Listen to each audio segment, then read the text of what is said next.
Catering Company is proud to announce our 1-year anniversary. We want to thank you for your amazing support. You can find us at Stowe Street Cafe on Wednesdays from 5 to 8 with the most delicious empanadas.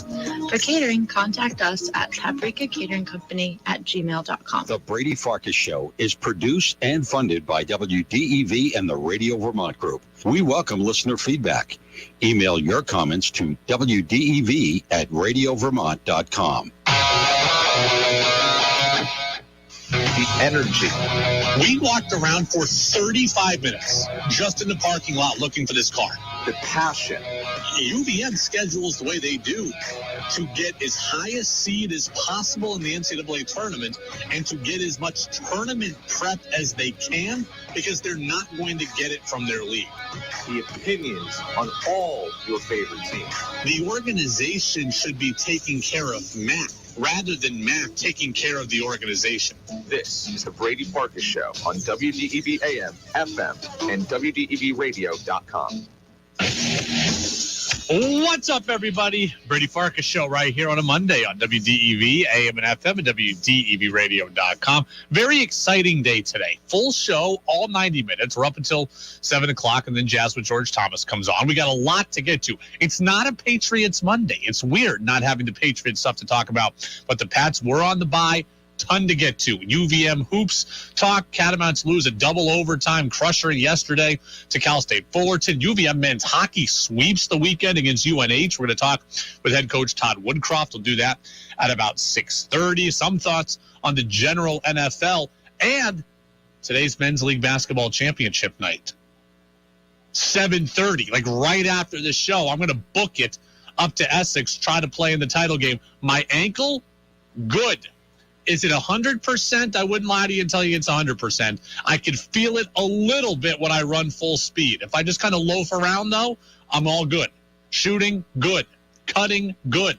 I'm ready. Championship Monday for me here. Not going to get a lot of time to warm up. Not going to get a lot of time to stretch. But, right, we're going to do what we can. We're going to gut it out. Try to get the title. And then, rest up a few weeks until the winter session starts. So I'm very excited today. Championship feeling is in the air, much like it was for high school football over the weekend. What a high school football weekend. For those of you that were there at Rutland High School, you saw a couple of really good games. I mean, Mount Anthony beat in Bellows Falls in double overtime, and then seeing CVU have to play defense the last play of the game to hold off Middlebury. That's good stuff. That's really good stuff. Championship's just in the air, and it feels like it now finally as we're in the 30s here. It finally feels like November. So you can get in, as always, on the Napa Morrisville, Napa Waterbury text line, 802-585-3026, your locally owned Napa stores in Waterbury and Morrisville. You can also watch the show Facebook Live, YouTube Live, and my Twitter account. 5, 4, 3, 2, 1. And here we go. Kyle already hits up the text line saying, I hope you win, Brady. Thank you very much. Also wants to know if I think UVM will do better this year or last year. Let's save the UVM talk for about 10 minutes from now. We are going to get to that. But the first thoughts here, the opening thoughts, are brought to you by Sticks and Stuff and Swanton Lumber, Vermont's most complete locally owned home center. Locations in Enosburg, Derby, Middlesex, St. Albans, and at Swanton Lumber. They're online at sticksandstuff.com.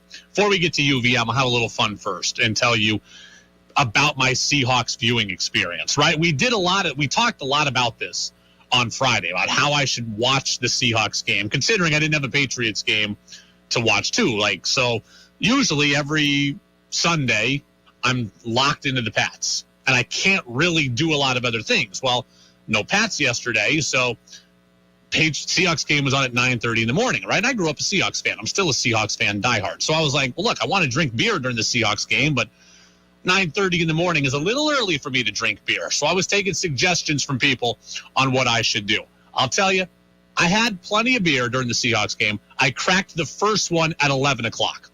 I didn't have plenty during the game. I had plenty over the course of the NFL day. I really got to do the fan thing, which was awesome, actually.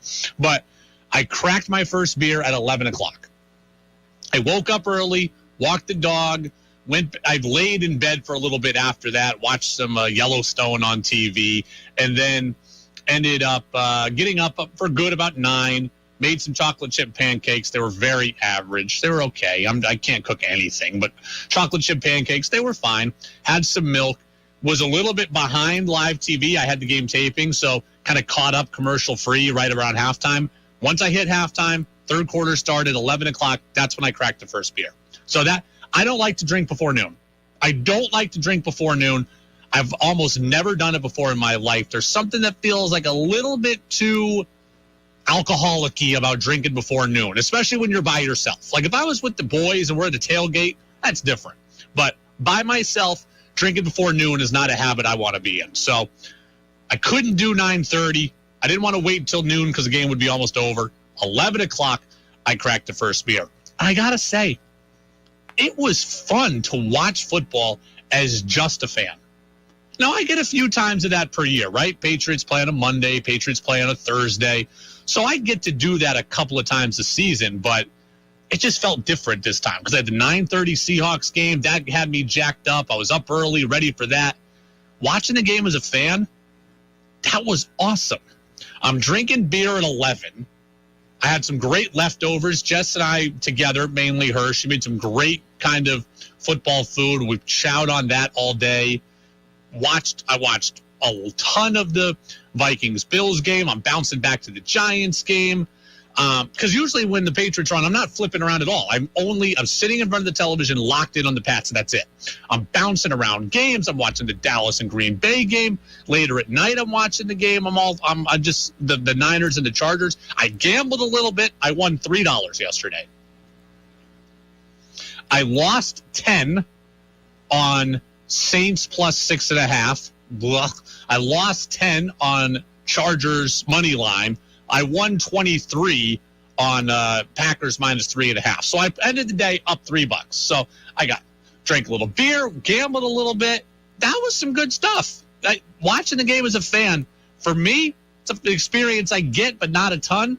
I enjoyed every second of it. The only negative about my football Sunday was I got so into football, as I always do, but I got so into just being a fan that when Sunday Night Football came around, I missed the Yellowstone premiere. Didn't watch it. And I don't watch a lot of things that aren't sports. Yellowstone is one of the things that I do watch and I do get into. I even spent Saturday watching some of the old episodes to get reinvigorated for it. I was ready for it. I was pumped. I had two TVs going. I had the UVM Cal State Fullerton game going on one TV, and I was fully intent on throwing Yellowstone on, and I just completely forgot about it and watched the entirety of the Sunday night game. So now I got to watch it tonight late at 11 o'clock at night after Monday Night Football. So the only bad thing about my day was that I spent the time, I watched so much football and UVM hoops that I missed the Yellowstone premiere, and that had me bummed out. So if you watched it, and I know a lot of you did because it's so damn popular, no spoilers, please, here over the course of the next 90 minutes here. But, yeah, it was a lot of fun. A lot of fun watching football as a fan. And I also got to watch NFL Primetime, which I love doing. Now, I know some of you don't know what NFL Primetime is or don't remember it, but NFL Primetime is the single greatest highlight show in the history of football. Inside the NFL is awesome too, but NFL Primetime is great. And it started in the 80s, Chris Berman and Tom Jackson. It went away as we got the ability to know what happened on our phone, and then everybody had the Red Zone channel. Primetime kind of went away. Well, they brought it back a few years ago on ESPN Plus. Now it's Chris Berman and Booger McFarland. That still to this day is the only way I'll watch football highlights. I don't care that I can know what happened on my phone. I don't care that the Red Zone channel exists. That's fine for you. NFL Primetime for me is still the way to go. And I don't like watching on the Red Zone channel. So really, I was watching the games that were on TV, and then I went to primetime. I didn't even know who won the Rams-Cardinals game until the highlight show came on. I think I'm in the minority because people are watching Red Zone. Not for me, though. That's not for me. I prefer NFL Primetime. To me, it is the best, and it will remain the best as long as they do it. On the football side of things, by the way, I thought that the Germany experience was pretty cool. I thought the Seahawks-Bucks game, I'm disappointed the Seahawks lost, but overall, I thought it was pretty cool. It had a Super Bowl feel to it, and they mentioned that on the NFL Network broadcast, but I got that feeling even before they mentioned it, and it all makes sense, right? Standalone game. You're the only game playing. Everybody's talking about you. Everybody's watching you. At the game, ton of fan excitement, ton of energy, ton of different jerseys in the crowd. It wasn't, everybody wasn't just partial to one team. It was a hodgepodge just of football fans, which is something you get at the Super Bowl. You get out there early in the week like you do for a Super Bowl. You're doing media constantly. There's a ton of media credentials issued for this game. I think I saw 22 different countries.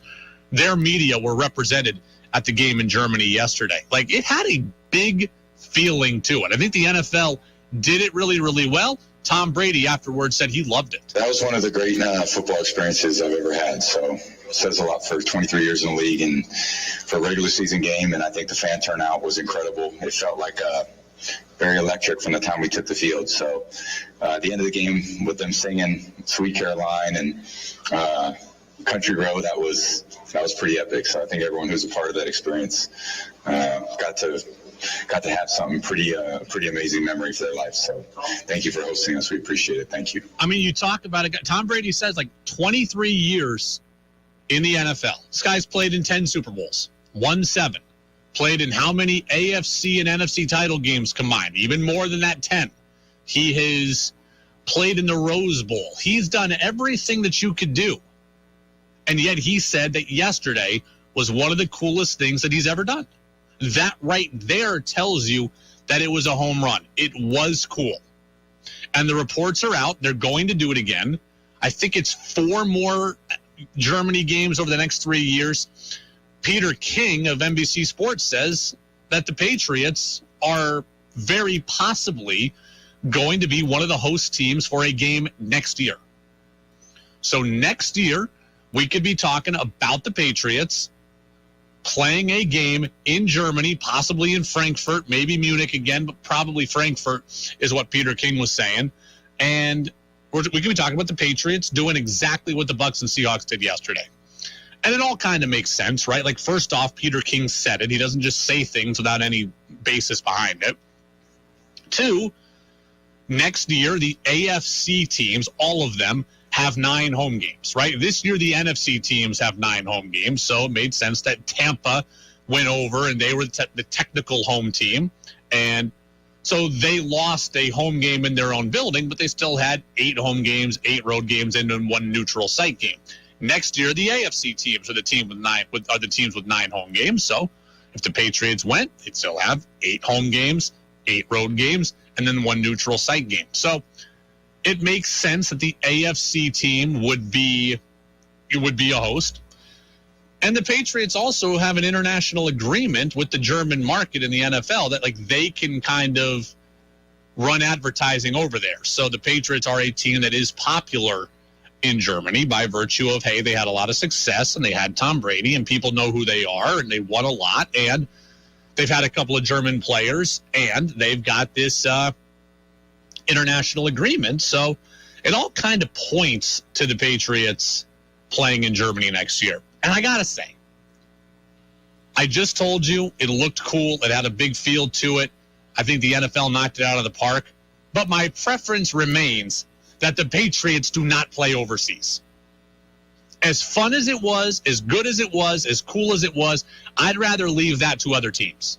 I don't want the Patriots playing overseas. One, teams tend to play sloppily in overseas games because of it's a difference in routine. It's a time change. It's a lot of travel. You saw Seattle look really out of it in the first half yesterday. So games that you should win become a lot harder to win when you're playing overseas. So not a huge fan of that. The field conditions are very iffy. You saw everybody slipping yesterday. I don't need my guys getting hurt. I don't need guys, I don't need the game being messed up as a result of sloppy field conditions. It's a very cool element playing overseas. I don't need the Patriots to do it.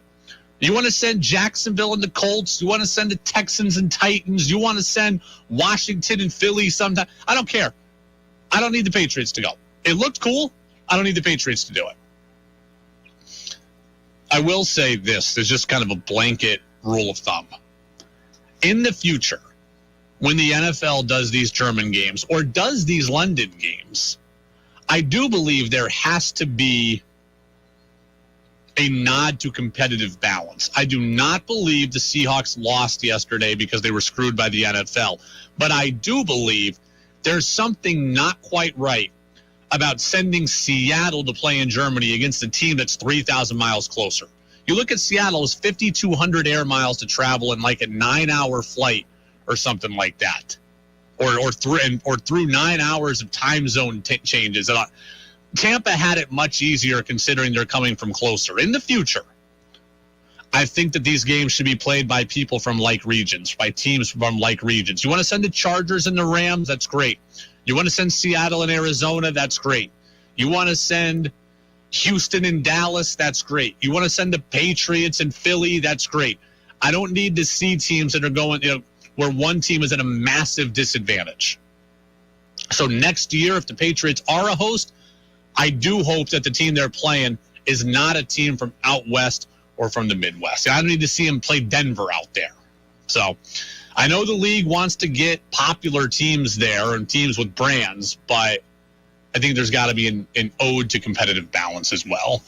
It is the Brady Farkas Show on WDEV, AM and FM, and WDEVradio.com.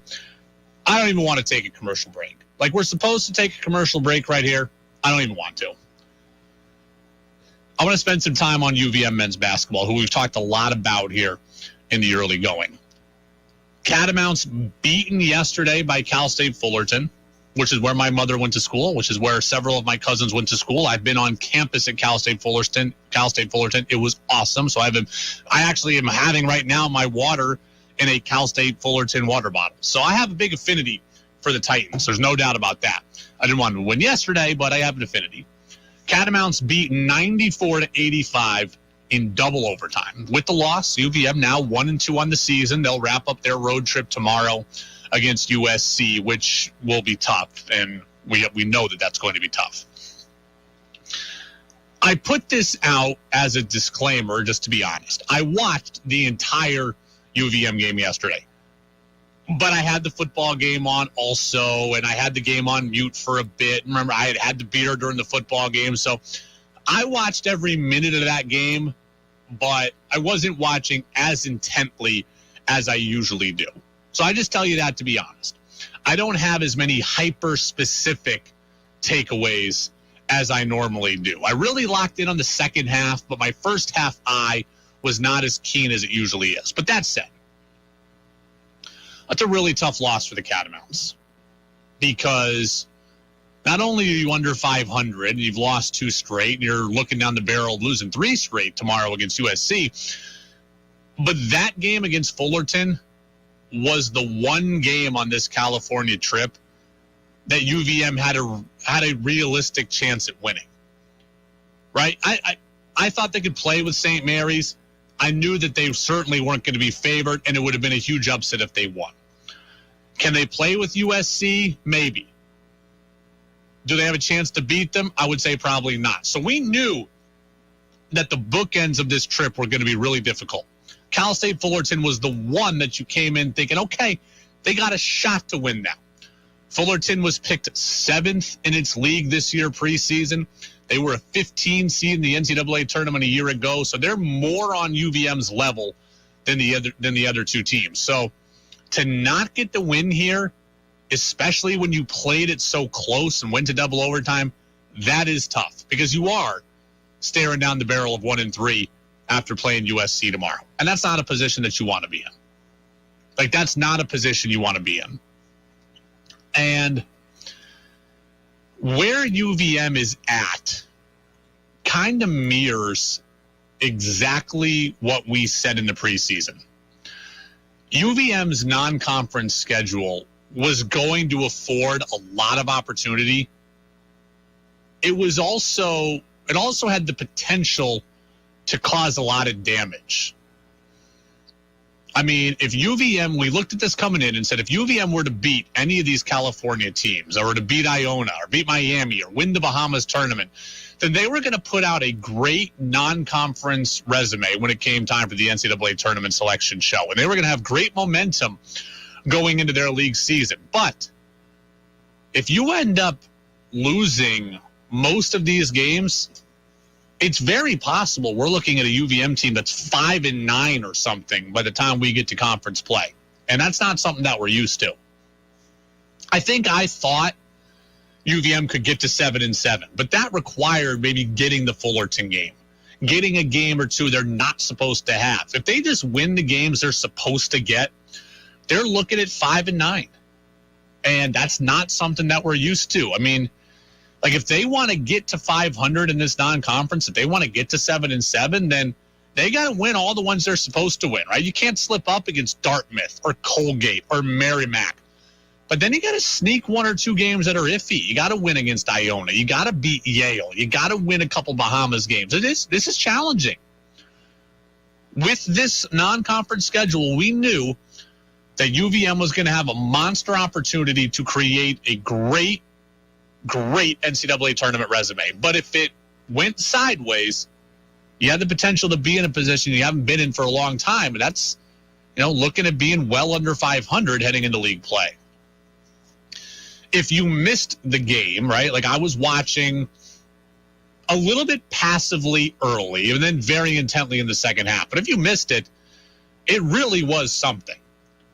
31 lead changes in this game. What's disappointing for UVM is not only that you lost, but it's how you lost. Foul trouble really hampered this team. I mean, Finn Sullivan fouled out, played just 18 minutes. As a result, didn't hit double figures scoring-wise. As a result, wasn't there to rebound. As a result, wasn't there to play defense. And UVM had a 10-point lead in the second half of this game. UVM was up 47-37 at one point. You cannot blow double-digit leads, right? Like, that is inexcusable. When John Becker and his team look at the tape, they're going to say, we got in foul trouble and we blew a 10-point lead. You can't do it. The 10-point lead was early to midway through the second half, so there was still plenty of time for Fullerton to come back. But if you're good enough to build a 10-point lead, you got to be good enough to hold one. And UVM didn't last night. And I get it. This is a new team. This is a team with some younger contributors than we're used to seeing. I do trust that they'll figure out how to win and how to close out games by the time we get to the America East Conference schedule. But the question is will the non-conference damage be done before they learn how to do that?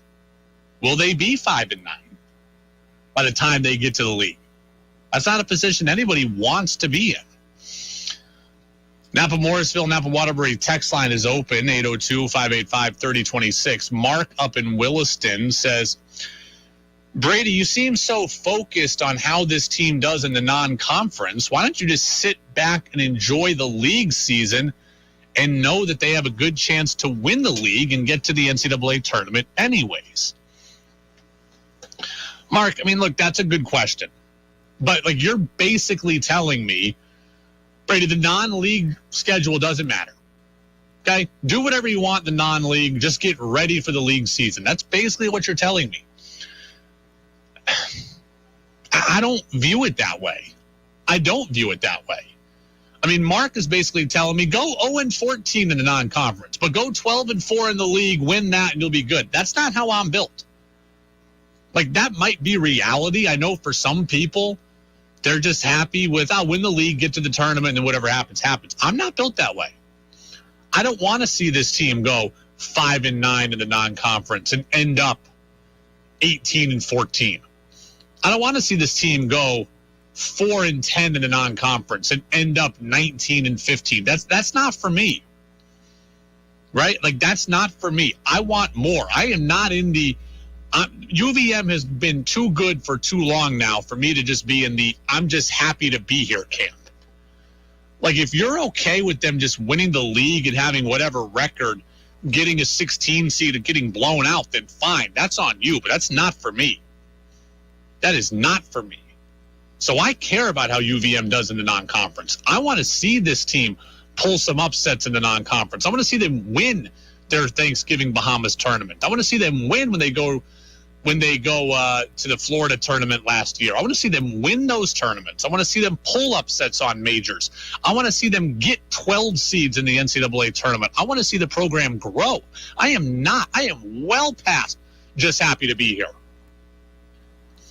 If I was a fan in the America East of New Hampshire or Maine, I'd say, you know what? Just happy to be here. Get to the tournament. You're like when Hartford got there a few years ago. I'd say, okay, get to the tournament and get blown out by 60, but hey, at least we made it. I'm not there with UVM. Not anymore. This program's too good. I want to see them grow. I want to see them become the next St. Mary's, the next Creighton, the next Wichita State, the next VCU, where you do pull those upsets and you become a tournament regular and you get a 10 seed, you get an 11 seed, you get a 12 seed, you get a spot on the line where you can win. Now, I'm not mad at UVM for losing. I understand that Mark the Texter is right. If UVM just wins the conference, then it doesn't technically matter. But I want to see them get an attainable winning record seed or attainable seed where they can get a win. That's what I'm about. That's what I'm looking for. I'm not looking for 5-9 followed by going 12-4 in the league, and as a result, we finished 17-16 or 17-13. Like that's not what I'm about. I'm not. That time has come and gone. That was for 2003, 2004, 2005. The standard has been set now for this program to be good and this program to be good consistently and for this program to win games and win games at a high level. That's what I'm for. So I'm disappointed. Look, if UVM goes 5-9 in the non-league, 5-9 in the non-league, guess what's going to happen? Their fate is pretty much sealed. They're headed for a 15 or 16 seed, and I'm not looking forward to that.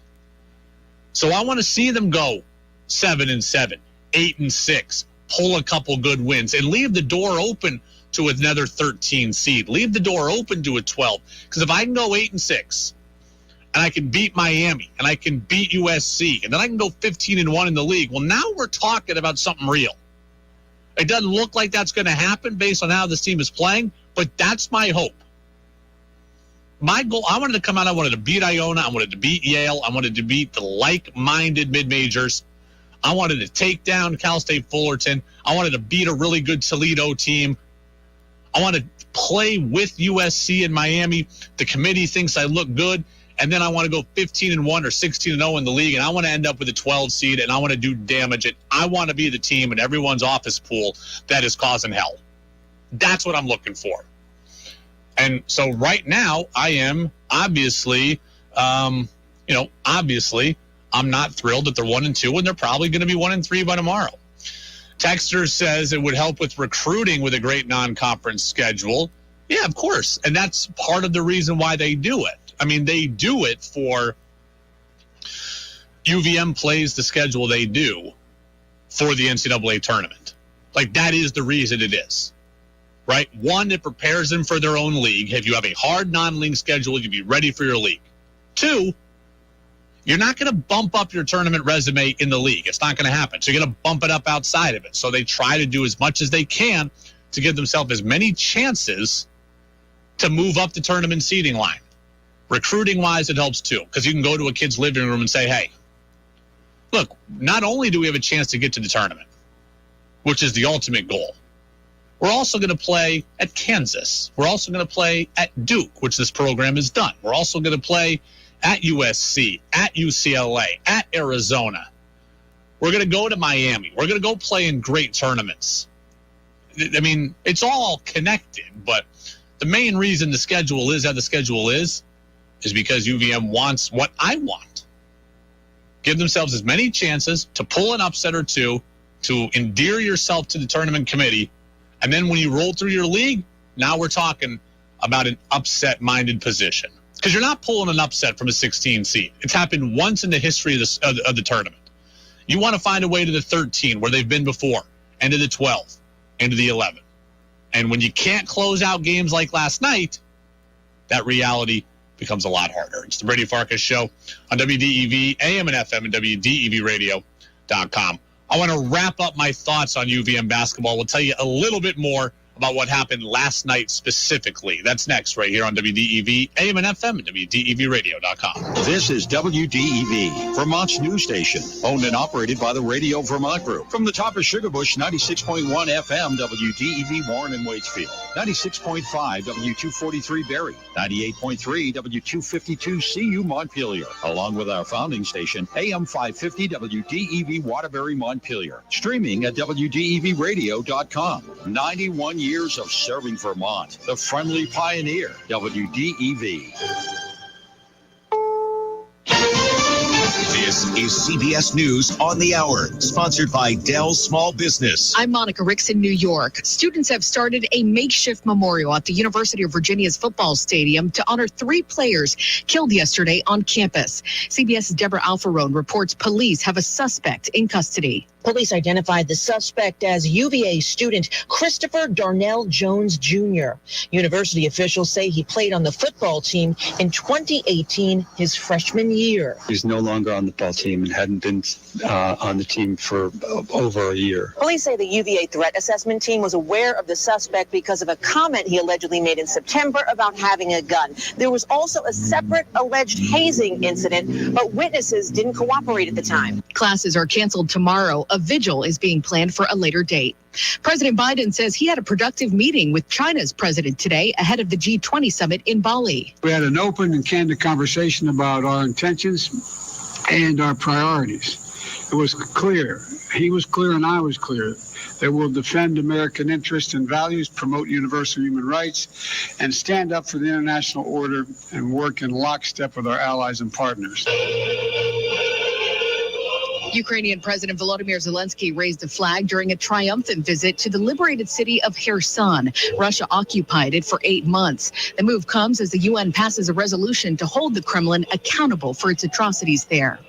The wife of California Governor Gavin Newsom testified today in Harvey Weinstein's sex assault trial in L.A. She's known as Jane Doe number 4 at a California trial where Harvey Weinstein is being accused of sexual assault by multiple women. But she came forward in court as Jennifer Siebel Newsom, wife of California Governor Gavin Newsom. She says in 2005 at the Toronto Film Festival, when she was a 31-year-old aspiring actress, Weinstein appeared to be interested in her work. Newsom says she thought the two would be meeting in a public space, but instead found herself alone in his suite where she says he raped her. Weinstein's lawyers say the two had consensual sex. Matt Piper, CBS News. Emmy-winning soap star John Aniston has died. His daughter, actress Jennifer Aniston, confirmed the news on Instagram. The actor was best known for his role on Days of Our Lives, but also made guest appearances on TV shows like The West Wing and Gilmore Girls. He was 89.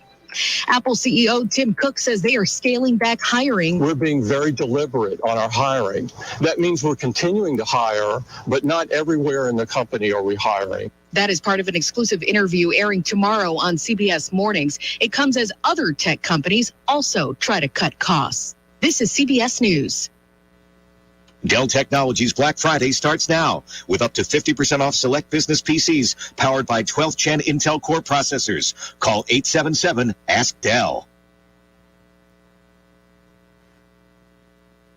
Hi, this is Ashley Laferia, and I'm a registered nurse and long-term care coordinator at Central Vermont Home Health and Hospice. CVHHH is looking for a registered nurse or LPN to join our health promotions team, which provides community-based medical care and education to improve people's health and wellness. We offer year-round public foot care clinics, public flu clinics, and COVID vaccinations for staff and patients. In this flexible 10 to 15-hour-a-week role, you will assist with public foot care clinics and provide other support, including private duty care to clients at home. You will also provide administrative support in the office, including coordination of patient vaccine records. At CVHHH, you can set and manage your own schedule, and you can start your day from home. Most important, you will feel a sense of pride knowing you've provided care that makes a difference in the community. To learn more and apply, visit cvhhh.org. The fall foliage blowout sale is on at Lamoille Valley Chevy. Our goal here at Lamoille Valley Chevy is to finish off this incredible year strong by making deals. Right, Pat? You got that right, bro. Folks, right now at Lamoille Valley Chevy, our 7-acre lot is loaded with new Chevy Bolts, Blazers, Equinox, and several hard-to-find Silverado trucks. And many of these Silverado trucks have plows and dumps and are ready to go to work for you. And because business has been so strong, our inventory of clean, one-owner, late-model cars, trucks, and SUVs at Lamoille Valley Chevy is massive. And we are ready to do whatever it takes to sell them before the snow flies. Listen to this special offer for you just in time for winter driving. During October, come get your best deal on any in-stock, newer, pre-owned SUV, and Lamoille Valley Chevy will include 4 winter snow tires for just $1. You heard Pat. Get a great deal at the fall foliage blowout sale at Lamoille Valley Chevy, just past Stowe and Morrisville in the beautiful town of Hyde Park, Vermont. The Brady Farkas Show now has an interactive text line, so reach out now at 802-585-3026.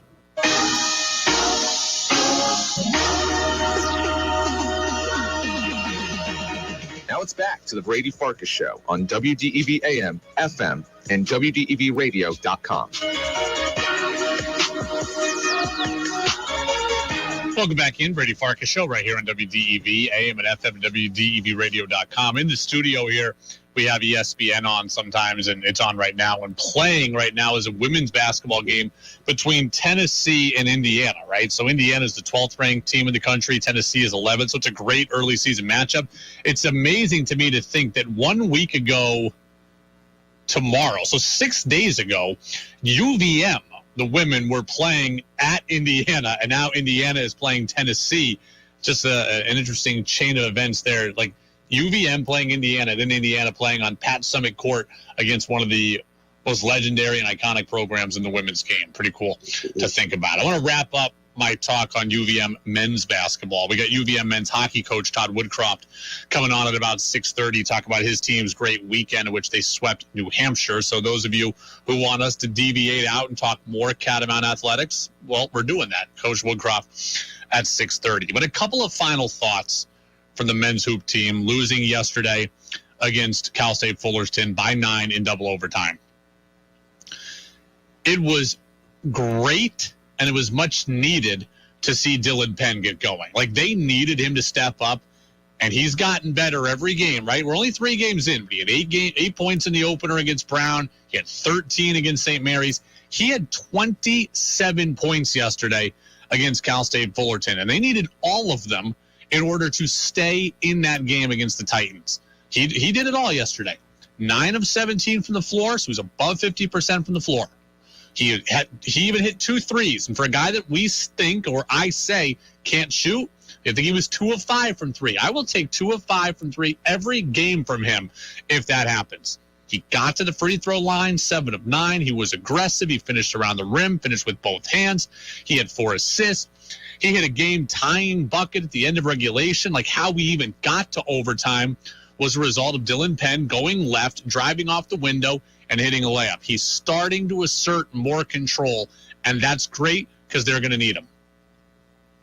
I expected Dylan Penn to be the best player on this team, and after night 1, it looked like it was Aaron Deloney, but it's starting to look again like it's Dylan Penn, and he's showing you why he was a preseason all-conference selection and why he was a preseason pick, at least by a lot of people, as the preseason player of the year in the America East. They are going to need him. They don't need 27 every night, but they need him to be aggressive and assertive, and we're seeing that more and more as we get deeper into this Catamount Hoops season. Number 2, the overall scoring depth for this team right now. It's not the way it's going to be in 3 months, I'm sure, but right now, the overall scoring depth for this team just isn't there. I talked about needing 3 guys every game in double figures, right? I talked about Dylan Penn, Aaron Deloney, Finn Sullivan. They had to be in double figures every game. They had to average double figures. Well, yesterday, they got 2 guys in double figures. Now, Penn carried the load, and he made up for it, but the scoring depth, the amount of guys you can rely on for UVM right now, it's just not enough. It's just not deep enough. Penn had 27 and Aaron Deloney had 15. But look, we played 50 minutes of basketball yesterday. 50 minutes of game time. And UVM only had 2 guys get more than 10 points. Can't have that. You need other guys you can go to. Finn Sullivan was out with foul trouble most of the game. Only played 18 minutes. Didn't get double figures. Somebody else needed to be able to get a bucket. And outside of Penn and Deloney struggled with it too at that, but outside of those two, they couldn't get anybody else going consistently. Fullerton had 5 players get in double figures. You had 2. Fullerton had 7 players get at least 8 points. You had 4. That's the difference in the game. That's a difference in the game. You fought your tail off. You went to double overtime. You took on a team in their gym that went to the tournament a year ago. If you want to win that game, you got to get the productivity across the board, and UVM just didn't get it. They just didn't have enough of it. TJ Hurley, who I asked to average 7 this year, he had 3. Nick Fiorillo, who I asked to average 8, he got 7. You're going to need more, and that is a fact. By February, I think you'll see things humming. I think that this is going to be a year where this team is much better at the end of the season than they are at the beginning. And that is ultimately okay. But if you're looking for what was wrong last night, scoring depth was one of those things. Also, rebounding. We said it from the start. Rebounding is going to be an issue. It remained an issue. And when Finn Sullivan's out with foul trouble, that's huge, because he's a guy who can get you 6 rebounds, 7 rebounds, 8 rebounds. And he didn't have it most of the game. And UVM got out rebounded by 11. Right? They got killed on the glass against St. Mary's. They got killed on the glass yesterday. When you're playing the bigger conference teams, you don't have to out-rebound them by 11, but you just can't afford to get pummeled, and UVM is getting pummeled. And when you get pummeled on the glass, here's what happens. Here's the chain of events. When they get 2, 3, 4 shots of possession, they just score more points, right? They have the ball more, they score more points. But if they don't score, then you end up fouling them, because the ball gets moving, everything's in the lane, it's all congested. You start hacking, you start contesting shots, and you end up in foul trouble. And that's what happened to UVM, right? Finn Sullivan fouled out. 2 players for the Catamounts fouled out. Fullerton shot 42 free throws over the course of the game. 42 potential free points were given to Cal State Fullerton. You cannot get beat on the glass like that, because that leads to a lot of other bad things. UVM shot 25 free throws, which is fairly good. But they shot 17 more than you. That's a difference in the game. You cannot win too many games with that kind of disparity. It just can't happen. It just can't happen. I don't envy Nick Fiorillo. Nick Fiorillo, who fouled out, who had just the 7 points. I do not envy him. At the end of the first overtime, Nick Fiorillo, with the Catamounts trailing 74-73, Nick Fiorillo got fouled with 1/10 of 1 second remaining and stepped to the free throw line, knowing that 1 free throw would tie the game and 2 free throws would give UVM a win, because you can't get a shot off in 1/10 of a second. So if he hits both, the game's over. He stepped to the line and he hit the first. And that was amazing, because I know how nerve-wracking that can be, to be out there by yourself practically, be out there on an island at the free throw line. But then, so he tied the game. He did the hard part, but he missed the second one. If he hits that, UVM wins. I don't blame the loss on him, but if he hits that free throw, UVM wins the game. They had it in their hands after the first overtime, or at the first overtime, and they missed it. I do not envy that position, right? When you talk about some of the loneliest and most difficult places to be, being a goalkeeper or a goalie, being a field goal kicker, being a pitcher, and being a free throw shooter. Not fun, not easy, not pleasant. And Nick Fiorillo yesterday, I felt for him. He did the hard part. He sent it to overtime. The game got to continue because of him, and that is great. But they were that one shot away from pulling that upset and from getting that victory, and they weren't able to do it. And finally, I like what I'm seeing from Robin Duncan. I like what I'm seeing from Robin Duncan because let me see if I can grab a piece of audio here. All right, I've got it queued up here. But Robin Duncan's playing well. He's a guy that I wouldn't say I've been critical of, but he's a guy that I'm aware of what he is and what he isn't. He is not a shooter.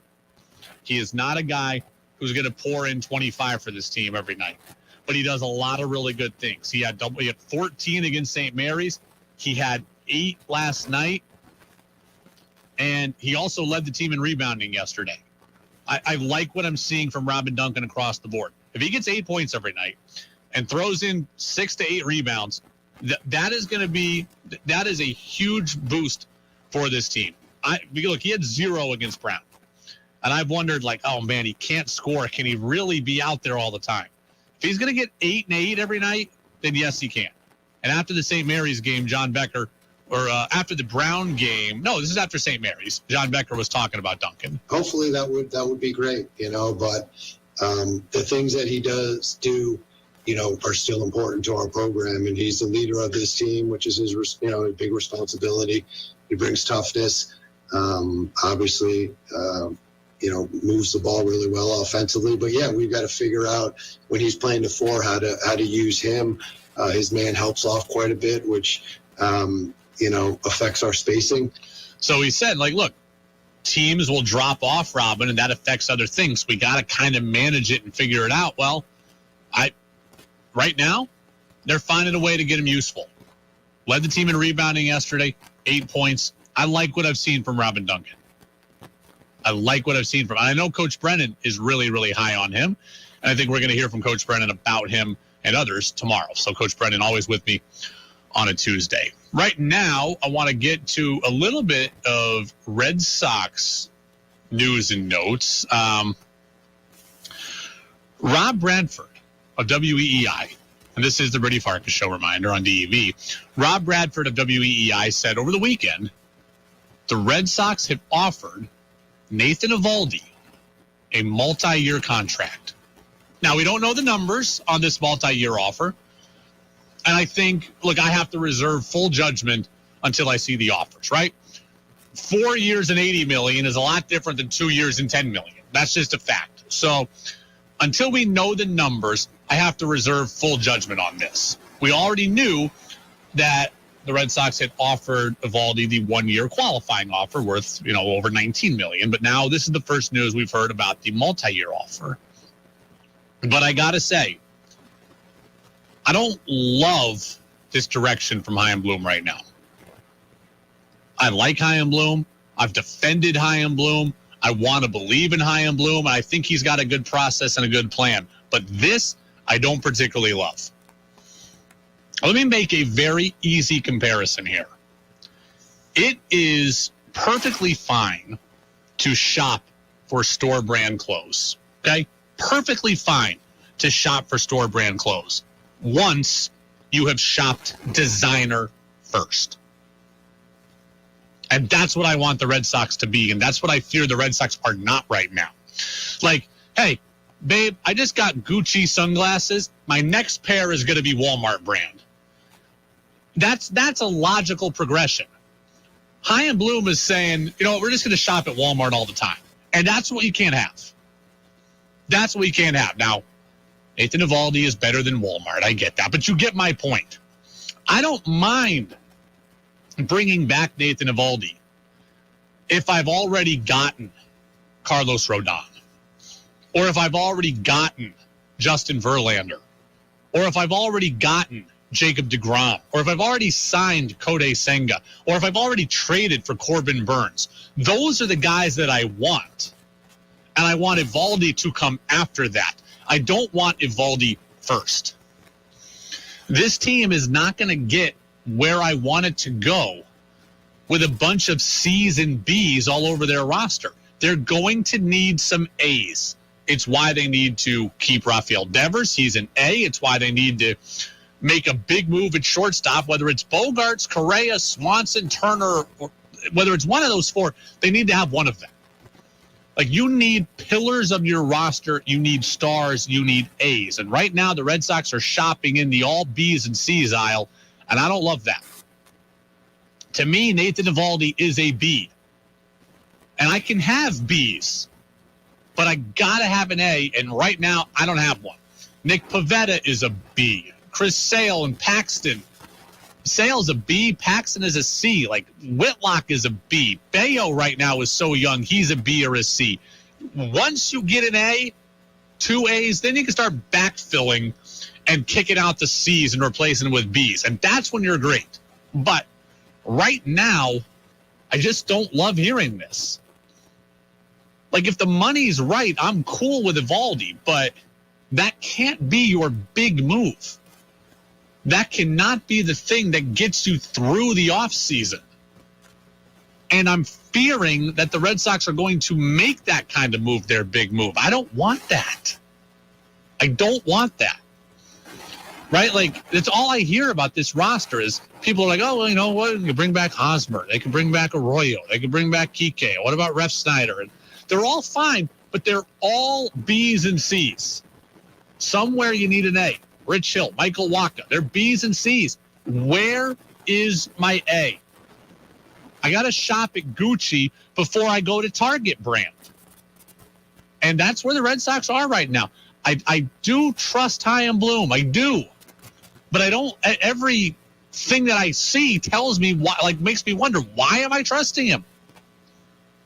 Because this just doesn't seem, this isn't the way the Red, and I get it.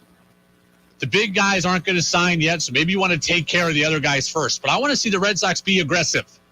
Call up Carlos Rodon, get his agent on the phone, and make him an offer he can't refuse. Okay, Robbie Ray last year, he won the Cy Young in 2020. 2020? No, 2021. So Seattle calls him up, 5 for $115, done. Seattle makes a deal with Luis Castillo, 5 for $110 or whatever. Done. Call up Carlos Rodon and go 5 for $105, 5 for $106, and make the offer and get us on to the rest of the offseason. If you get Carlos Rodon, then we can go and talk about Nate Eovaldi. I don't want to talk about Nate Eovaldi first. Am I wrong in this? 802-585-3026. Let me know your thoughts on the Napa Morrisville, Napa Waterbury text line. I don't dislike Eovaldi, but look, Nathan Eovaldi now is coming off a year where he was injured a lot of the year, and he's older. He's going to be 33 next year. Right? So you're telling, I don't want an oft-injured, now older pitcher to be my lone big move. Right? Justin Verlander's older. He's coming off a year of perfect health. I'd take him. Jacob deGrom is an off-injured pitcher. I'm not even bullish on him. Rodon is the guy I want more than anything. Texter says, I want to see you dressed in Gucci. I wear Oakley sunglasses. Okay? I go shopping at Oakley, then I go to Walmart. Right? I go shopping at Oakley, then I go to Walmart. I don't do Gucci. Some people do, though. I'm definitely not good for me. Nick and Charlotte. This is a good question, actually. Brady, do you see any way that Nathan Eovaldi could go to the bullpen? They've offered him a multi-year deal. Could you put him in the bullpen where his good velocity can play at the back end of a game? I would love to use Nathan Eovaldi as a bullpen arm. I would, because I think you're right. He throws a lot of strikes, so he doesn't walk guys. I could trust him to throw strikes at the end of the game. He throws multiple pitches, right? He's got 99 for a fastball. Get even higher in shorter doses. Throws a curveball, throws a slider, throws a split. I would love Eovaldi in the bullpen.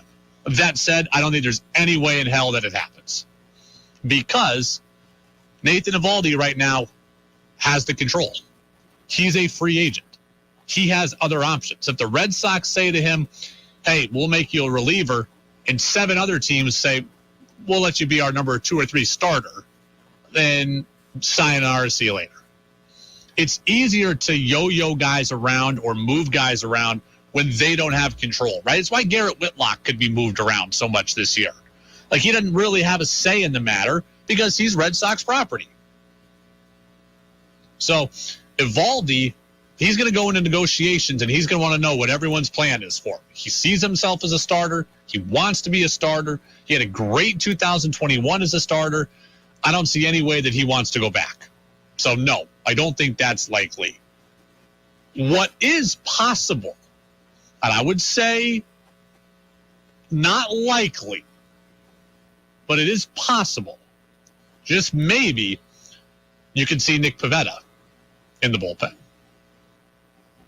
That's something that Tom Caron has advocated for the last year, right? Pivetta, 2021 playoffs against the Rays and against the Astros, right? He had that electricity. He had that energy. Pivetta was really good in the bullpen. He has that aggressiveness. He has that mindset. He feeds off the crowd. Pivetta is a guy who has a reliever's mindset. He also is under contract. It doesn't really he can balk, but right now he's not playing for anybody else. So if we're talking about a starter going to the bullpen, Nick Pivetta, to me, is the more likely candidate. And that is one I'd be okay with. I don't want Nick Pivetta as my closer, but if the Red Sox go get Rodon and Senga and then bring back Eovaldi and have Sale with Bayo, well, now we're talking about a rotation, and Pivetta can go to the pen. But that would require Chaim Bloom and company to go fork over money to get Rodon and Senga, to get Verlander and Senga, to get Verlander and Eovaldi. If you can get some A's and you want to bump Pivetta to the pen, then I'm okay with that. I'm already in favor of bumping Paxton to the pen. So we will see what happens, but I don't think it's likely for either of them, frankly. But Pivetta is the guy more likely, just given that, again, he doesn't have as much of a choice. Texter says, do you wear your Oakleys when shopping at Walmart? I will wear Oakleys in any scenario. I'll wear them on top of my cap. I'll wear them behind my head. If they're not on my face, they will be on my person. I have like 3 pairs of Oakleys. I actually have 4 pairs of Oakleys. Texter says, I don't think you're wrong, Brady. I think the Red Sox should sign some big players before signing Nathan Eovaldi. Thank you. That's what I'm asking for. Again, Tyler Anderson won a zillion games for the Dodgers this year. A zillion. He signed, as I recall, now again, it was all wonky because of the lockout. He signed at the very end. The Dodgers did their heavy lifting and signed Freddie Freeman. They got a star, and they're like, you know what else can we do to help? Okay, there's Tyler Anderson. And he ended up being great. That's fine. Get your shopping done early, though. Get your shopping done early. Right? Seattle last year, I'm going to keep using them as an example. Right? They made a trade for Adam Frazier last year. They signed Robbie Ray. The lockout hit. They went into the lockout knowing, hey, our biggest thing is done. We got Robbie Ray. And then when it ends, now we can go to the bullpen a little bit. We can tinker here, tinker there, minor league free agent. That's all fine. You have to do all that. But you got to shop in the expensive aisle once in a while at the start. The Red Sox have financial resources that almost nobody else has. Use them. Please, I beg you to use them. Right? It's like you want to go out and take out the girl of your dreams. You know what? You're going to you should be splurging for the $150 dinner on date 1. You want to take her to Sizzler, do that 3 years into the relationship. Don't start with Sizzler. Does Sizzler even still exist? Don't start with Red Lobster. Take her to the nice seafood joint on the Burlington waterfront. This is what the Red Sox need to be doing. Nathan Eovaldi is fine. I would be okay with having him back, but he can't be my headliner. And to know that the Red Sox have offered him a multi-year deal, I'm starting to get worried that maybe they see him as the headliner. Because if they go into the year with Eovaldi and Sale and Paxton, all you've got there is 3 30-plus pitchers who are off injured. And Bayo, a young rookie. That's not going to cut it for me. Rodon, that's the move. DeGrom, again, I'm less interested in him because of his injuries. He also is a 30-plus-year-old pitcher who's off injured. Verlander, he's now healthy. He's answered my questions there. Tyler Anderson, not an A, but a guy I consider to be useful. Maybe more useful than Eovaldi, more healthy. This is the infuriating part of this to me. I hate the idea of bargain shopping being my only shopping. It's the Brady Farkas Show on WDEV AM and FM and WDEVradio.com. The show brought to you in part by Pro Driver Training. That's Pro Driver Training, Vermont's premier truck driver training school. Online at ProDriverCDL.com. Again, your Class A CDL, your Class B CDL, passenger, and advanced skills training. You can get all of them through Pro Driver CDL. All right, we will step aside. We've talked a lot of UVM basketball. UVM Men's Hockey with a banner weekend, earning 5 points, sweeping away UNH in Hockey East play. We'll talk to the architect of the program. That's Todd Woodcroft. He's going to be with us next. And an update on UVM men's soccer. That's right, a little football on a Football Monday here on WDEV. Granite, known for its strength, lies hidden deep in the earth and reveals itself